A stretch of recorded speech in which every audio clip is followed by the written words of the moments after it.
페르시는 자폐 성향이 있는 청년으로 하루 종일 집에만 박혀있으며 친구도 없고 그 누구와도 소통하고 싶어 하지 않습니다. 게임만 하다가 강아지를 데려와 껴안고 나는데 그 모습이 너무 한심해 말문이 막힐 정도입니다. 이대로 계속된다면 이 어린 고추는 평생 오줌 누는 법밖에 모를 것입니다. 어쨌든 그 일 때문에 부모님은 밤낮으로 먹지도 자지도 못할 만큼 골머리를 앓고 계십니다. 그들은 거액을 들여 섹시한 보모를 고용했는데 이는 그가 사회에 적응하고 세상 밖으로 나와 고추에게 모이를 주는 기술을 가진 진정한 남자가 되도록 돕기 위해서였습니다. 과연 그 소녀가 이 숭고한 임무를 완수할 수 있을까요? 제니퍼는 방탕하게 노는 것을 즐기는 불량한 여성입니다. 전 남자친구가 자신의 차를 견인해 가려는 것을 보고 그녀는 즉시 달려가 막아섭니다. 알고 보니 제니퍼가 어머니로부터 상속받은 집에 대한 부동산세를 체납하는 바람에 당국에서 빚을 상환받기 위해 차를 압류하려는 것이었습니다. 오빠, 저 바텐더 일도 하고 우버 운전도 해요. 오빠가 제 차를 가져가 버리면 제가 뭘 타고 가서 일을 내서 빚을 갚겠어요. 말을 마친 그녀는 상황을 모면하기 위해 그를 밤낮으로 그리워했다고 말하며 미인계를 썼습니다. 입 주변에 털이 난 남자는 우리 사장님처럼 곧 조개를 먹을 수 있을 거라며 신이 났지만 갑자기 팬티 한 장만 입은 근육질 청년이 걸어 나왔습니다. 제니퍼는 그 남자가 사촌이라고 거짓말을 했지만 대체 어떤 사촌이 서로의 가슴을 만진단 말인가? 결국 털보 남자는 화가 나서 제니퍼의 차를 견인해 가버렸습니다. 다른 방도가 없었던 그녀는 스케이트를 타고 출근해야만 했습니다. 그곳에서 제니퍼는 절친인 사라와 그녀의 남편 짐에게 자신의 불쌍한 처지를 털어놓았습니다. 바로 그때 사라는 아주 기묘한 구인 광고 하나를 발견했습니다. 어떤 부모가 여름 내내 19살짜리 내성적인 아들과 데이트를 해줄 20대 여성을 찾고 있다는 내용이었습니다. 보수는 신형 자동차 한 대 또는 그에 상응하는 금액이었습니다. 제니퍼는 이미 30대가 넘었지만 자신있게 지원하기로 결심했습니다. 다음 날 여주인공은 스케이트를 타고 그 가족의 집으로 가서 면접을 보았습니다. 제니퍼가 32살이라는 것을 알게 된 그들은 그녀를 고용하기를 망설이며 난색을 표했습니다. 하지만 여주인공은 자신이 충분히 성숙하며 단연간 고초를 돌본 경험이 있어 그들의 아들이 열등감을 극복하고 진정한 남자가 되도록 도울 능력이 충분하다고 빠르게 단언했습니다. 제니퍼의 말은 고통으로 가득 찬 부모의 마음에 닿은 듯했고 그들도 그녀가 상황을 파악할 수 있도록 아들을 소개하기 시작했습니다. 그의 이름은 페르시로 매우 수줍음이 많고 누구와도 소통하고 싶어 하지 않으며 하루 종일 집에서 게임만 하는 내성적인 청년입니다. 보기에는 영락없는 찐따 같습니다. 어머니는 아들이 즐겁고 자유로운 청춘을 놓칠까봐 걱정하며 페르시가 또래들과 어울리고 여자들 앞에서 자신감을 보여줄 수 있기를 바랐습니다. 제니퍼는 곧바로 채용되었습니다. 하지만 돌아가기 전 페르시의 부모는 그녀에게 이 사실을 그가 절대 알게 해서는 안 되며 마치 우연한 만남인 것처럼 꾸며야 한다고 당부했습니다. 드림의 낡은 차를 빌린 뒤 매혹적인 드레스를 입고 페르시가 일하는 동물구조센터로 차를 몰고 간 그녀는 강아지를 입양하고 싶다며 그에게 도와달라고 거짓말을 했습니다. 페르시는 즉시 머리부터 발끝까지 새까만 강아지를 그녀가 선택할 수 있도록 데려왔습니다. 미녀는 이에 전혀 관심이 없었고 계속해서 유혹하는 말을 던졌습니다. 나 채소밭 하나 가꾸는데 잡초 좀 뽑아줄 사람 구하고 있거든. 그 후 두 사람은 강아지 입양 서류에 서명하기 위해 사무실로 들어갔습니다. 당연하게도 그녀는 계속해서 가슴을 뽐내고 온갖 몸짓을 하며 페르시를 유혹했지만 청년의 얼굴은 여전히 무표정했고 아무런 감정의 동요도 없었습니다. 새머리 괴물의 공격이 너무나 거세지자 페르시는 서둘러 면접을 끝내고 집으로 돌아가기 위해 자전거를 가지러 밖으로 나갔습니다. 뜻밖에도 제니퍼는 자전거를 통째로 들어 차량 적재함에 던져버리고는 자신이 집까지 데려다주겠다고 말했습니다. 이번에는 거절할 틈조차 없었습니다. 가는 길에 여주인공은 내성적인 청년에게 끊임없이 말을 걸었습니다. 그녀는 심지어 그를 인질로 납치하는 중이라며 농담까지 했습니다. 제니퍼의 진지한 얼굴과 차 뒷좌석에 가득 실린 정글도를 본 페르시는 겁에 질려 사시나무 떨듯 떨기 시작했습니다. 청년은 급히 경찰에 신고하려고 911을 누르려 했으나 여주인공이 휴대폰을 낚아채는 바람에 그는 더욱 공포에 질리고 말았습니다. 잠시 후 차는 제니퍼의 집 앞에 멈춰섰습니다. 하지만 페르시는 여주인공이 정말 자신을 납치한 줄 알고 그녀의 얼굴에 후추 스프레이를 뿌려버렸습니다. 뜻밖에도 인구왕보가 이토록 빨리 찾아온 것이었습니다. 상황이 이렇게 되자 그녀는 그를 좋아해서 이런 일을 꾸몄다고 자백할 수밖에 없었습니다. 페르시는 즉시 호스로 미녀의 눈을 씻어주었지만 이런 식의 세척은 안 하느니만 못했습니다. 오해를 풀기 위해 두 사람은 다음날 저녁 시내의 한 바에서 만나기로 약속했습니다. 제니퍼가 먼저 도착해 기세를 올리려 맥주 한 병을 바로 마셨습니다. 페르시는 날씨가 더워 고추를 시원하게 해주려고 위에는 정장 재킷을 아래에는 반바지를 입고 나타났습니다. 종업원이 무엇을 도와드릴까요? 라고 묻자 내성적인 청년은 즉시 생수를 주문했지만 제니퍼가 칵테일로 바꾸었습니다. 페르시는 겨우 한 모금 마시자마자 맛이 없어 바로 내뱉어버렸습니다. 이를 본 여주인공은 상대방이 대학교에 가기 전 더 많은 경험을 쌓을 수 있도록 적응 훈련을 강요했습니다. 그녀는 페르시와 대화를 시도하려 애썼지만 그는 너무 수줍어하며 묻는 말에만 대답했습니다. 이후 두 사람은 함께 바닷가로 가서 바람을 쐬며 가벼운 속마음을 나누었습니다. 미녀는 그와 함께 바다에 들어가 수영하고 싶어 했지만 청년은 파도에 휩쓸릴까봐 무서워하며 거절했습니다. 긴 말 필요 없이 제니퍼는 즉시 옷을 다 벗어 녀석에게 보여준 뒤 바다로 빠르게 달려갔습니다. 여자에게 졌다는 소리를 듣기 싫었던 페르시도 즉시 그를 따라 뛰어들었습니다. 바로 그때 무개념한 아이들 무리가 지나가다가 두 사람의 옷을 훔쳐 달아나려 했습니다. 그들은 심지어 제니퍼를 그리 친절하지 않은 호칭으로 부르기까지 했습니다. 이에 분노한 미녀는 육지로 뛰어올라가 그들에게 인생의 쓴맛을 가르쳐 주었습니다. 그러고 나서 다시 그 어리숙한 청년에게로 돌아갔습니다. 잔잔한 파도 소리와 함께 낭만적인 분위기 속에서 제니퍼는 이 어린 청년이 남자의 본능을 발휘할 수 있도록 그를 깨워놨습니다. 하지만 페르시는 낯선 사람과 화로에 연탄을 넣는 일은 하고 싶지 않다며 거절했습니다. 적어도 서로 사랑하는 사이여야 하지 않겠는가. 이렇게 하는 것은 너무 성급하며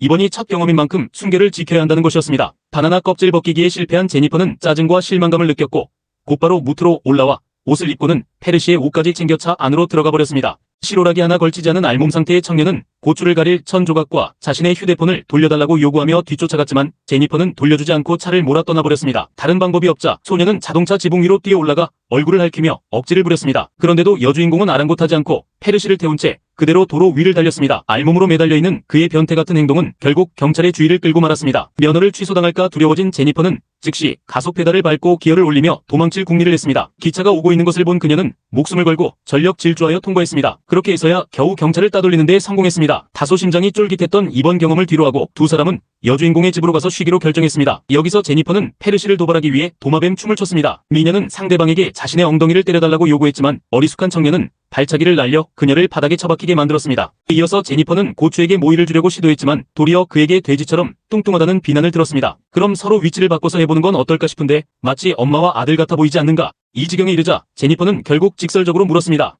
새로운 느낌을 시도해보고 싶니? 페르시는 고개를 끄덕이며 그렇다고 답했지만 어떻게 해야 하는지는 몰랐습니다. 바로 이때 내성적인 청년은 온몸이 가렵다며 괴로워했습니다. 제니퍼가 옷을 올려보니 그가 불안 증세로 인한 발진이 생긴 것을 발견했습니다. 그녀는 비난하거나 비웃지 않고 피부크림을 가져와 그에게 발라주었습니다. 이러한 관심 덕분에 페르시는 여주인공에게 호감을 느끼기 시작했고 자신이 왜 사회와 소통하고 싶어하지 않는지 이유를 털어놓았습니다. 알고 보니 어릴 적 학교 친구들에게 괴롭힘을 당한 탓에 그때부터 누구와도 접촉하고 싶지 않았고 오직 온라인에서만 친구를 사귀며 키보드 워리어가 되었던 것이었습니다. 한편 제니퍼는 연로하고 쇠약한 어머니를 돌보기 위해 평생 이 집에서 살아야 했다고 말했습니다. 그녀의 아버지는 새로운 가정을 꾸렸기 때문에 이곳에 계시지 않았습니다. 가벼운 속마음 고백이 끝난 후 두 사람은 정식으로 데이트를 하기로 했습니다. 그 후 며칠 동안 두 사람은 버려진 강아지들을 데리고 자주 해변에서 즐겁게 뛰어놀았습니다. 저녁에는 쇼핑몰에 가서 게임을 하며 즐거운 시간을 보냈습니다. 이 시기 동안 페르시는 제니퍼와 함께 있을 때 더 편안함을 느끼기 시작했습니다. 그들은 가슴 깊이 묻어두고 싶었던 슬픔들도 더 많이 공유했습니다. 여주인공은 예전에 아버지에게 왜 자신을 보러 오지 않느냐고 묻는 편지를 쓴 적이 있었지만 그 편지는 아무런 답장도 없이 반송되었다고 털어놓았습니다. 이 슬픈 순간은 페르시에게 용기를 주었고 그는 제니퍼에게 생애 첫 키스를 선사했습니다. 그날 밤 그는 크게 마음을 먹고 고급 승용차로 사랑하는 누나를 데리러 가 5성급 레스토랑으로 안내했습니다. 식사 도중 페르시는 학교에서 그 누구도 자신을 주목하지 않았으면 좋겠다고 말했는데 사람들이 자신에게 관심을 갖지 않아야 더 이상 비웃음을 당하지 않을 것이기 때문이었습니다.